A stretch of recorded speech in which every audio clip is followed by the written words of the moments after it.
So para sa mga subscribers natin, mga viewers, nandito tayo ngayon sa Sampungon, Buntok, Southern Leyte. Kung yung mga nakarang araw ay nasa Palumpon, Leyte tayo, yun yung pinakadulo naman yun sa bandang north ng Leyte. Yun yung pinakadulo. Kaya mula dito sa kinaroroonan namin ngayon na Sampungon, Buntok, Southern Leyte ay aabot ng mga 4 na oras kalahati yung biyahe. Kaya nung umuwi kami doon, galing doon, nagpahinga lang muna kami ng siguro mga 1 araw. Tapos biyahe naman kami 1 oras papunta dito. Ayan, so tapos na.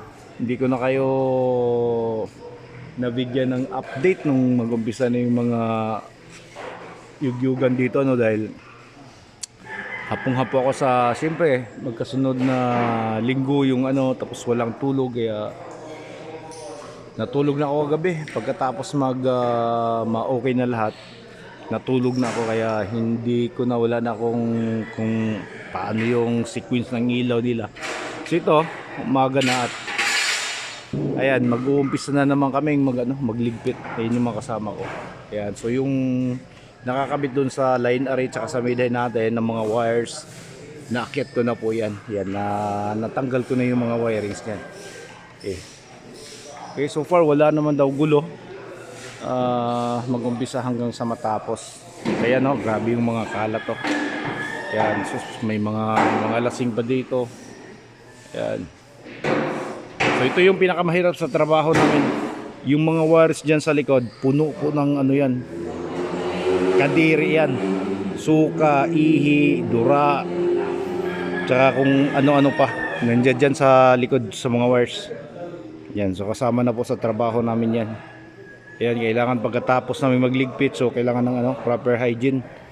Otherwise yung aabuti namin, pero minsan di talaga di mapipigilan na magkakaroon kami ng mga galis-galis dahil dyan sa mga ganyang dumi. Ayan yung ibang mga crew namin, mga lightsman, DJs. Ayan yung ibang DJs namin natutulog na sa sobrang puyat. Ayan.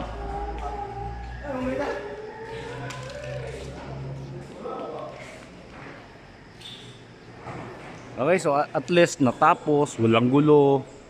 Walang, minsan kasi nakakaranas tayo na may mga siyempre mga magugulo na suntukan, minsan saksakan, pero natural lang talaga yun pagka may mga lasing. Kaya kami iningatan namin yung seguridad namin dito.